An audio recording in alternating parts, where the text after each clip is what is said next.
गहू पिकाची वाढ थंडीमध्ये थांबली आहे असे दिसताच शेतकऱ्याने घाबरायचे काहीच कारण नाही. कारण डिसेंबर-जानेवारीत महाराष्ट्र, मध्य प्रदेश, उत्तर प्रदेश, राजस्थान, बिहार, पंजाब, हरियाणा या सर्व भागांत हे अगदी नैसर्गिक आणि वारंवार घडणारे चित्र आहे. शेतकरी याला गहू बसला, वाढ खुंटली, पीक थिजले अशी सोपी नावे देतात. खरे तर रात्रीचं तापमान 5-8 अंश सेल्सिअस खाली गेले, धुके सतत राहिले, सूर्यप्रकाश फक्त 3-4 तास मिळाला किंवा मातीचे तापमान 10 अंश सेल्सिअसपेक्षा कमी झाले की गव्हाच्या पेशींची विभागणी म्हणजे सेल डिव्हिजन आणि प्रकाशसंश्लेषणाची क्रिया मंदावते. मुळे पाणी व अन्नद्रव्ये नीट शोषू शकत नाहीत. त्यामुळे वाढ काही दिवसांसाठी पूर्ण थांबल्यासारखी वाटते. याशिवाय nitrogen, sulphur, zinc, magnesium, potassium यांची कमतरता, दंवाचा धक्का किंवा पाणी साचून राहणे ही देखील कारणे असू शकतात. पण चांगली गोष्ट ही की फक्त 7 ते 10 दिवसांत योग्य उपाय केल्यास गहू पुन्हा हिरवागार होतो, नवीन फुटवे निघतात आणि शेवटी 5 ते 10 क्विंटलपर्यंत जादा उत्पादनही वाढते. सध्याच्या डिसेंबर अखेर ते जानेवारी मध्याच्या काळात गहू बहुतेक कुसी काढण्याच्या म्हणजे टिलरिंगच्या किंवा खोड वाढण्याच्या अवस्थेत असतो, म्हणजे पेरणीनंतर 40 ते 75 दिवस उलटलेले असतात. या अवस्थेत जर वाढ थांबली असेल तर आजपासूनच हे करा.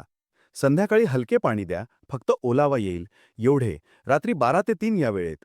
उद्या सकाळी 10 पूर्वी शेताच्या चारही बाजूला ओल्या भुशाचा किंवा पाल्याचा धुराळा करा, जेणेकरून धुके वर जाईल आणि सूर्यप्रकाश लवकर मिळेल. उद्या दुपारीच पहिली महत्त्वाची पर्णफवार करा, ज्यात 1000 लिटर पाण्यात 10 kilo urea, 5 kilo 19-19-19, 3 kilo bentonite sulphur, 2 kilo zinc sulphate plus 1 kilo चुना, 500 ग्राम 20% बोरॉन, 500 मिली सागरी शेवाल अर्क आणि 500 मिली स्टिकर मिसळा. हीच फवारणी 3 दिवसांनी पुन्हा करा.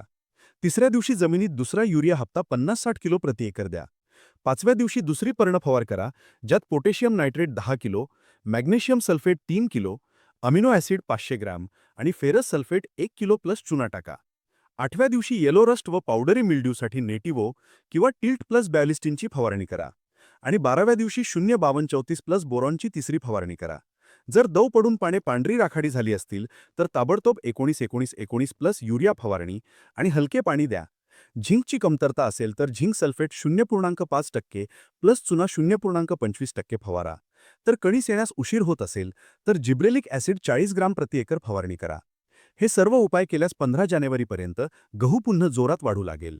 20 जानेवारीला तिसरा युरिया हप्ता, फेब्रुवारीच्या पहिल्या आठवड्यात पोटॅशियमची फवारणी आणि 10 फेब्रुवारीला शेवटची बुरशीनाशक फवारणी केल्यास दाणे भरून चांगले जाडजूड होतील. एकूण खर्च फक्त 7,500 ते 9,000 रुपये प्रति एकर येईल, पण त्या बदल्यात हमखास 15 ते 30,000 रुपयांचा जादा फायदा होईल. रोज सकाळी 10 पूर्वी शेतात जा, पाने ओलसर असतील तर धुराळा करा. पाने पिवळी पडत असतील तर युरिया कधीच कमी पडू देऊ नका आणि 15 जानेवारीपर्यंत कणीच दिसली नाही तर जिब्रेलिक ॲसिड न चुकता फवारा. फक्त 10 दिवसांची ही आयसीयू ट्रीटमेंट दिली की तुमचा गहू पुन्हा हसत खेळत उभा राहील आणि मार्चमध्ये भरघोस पीक हातात येईल. अधिक माहितीसाठी महाराष्ट्र अपडेट चॅनलला सबस्क्राईब करायला विसरू नका. धन्यवाद.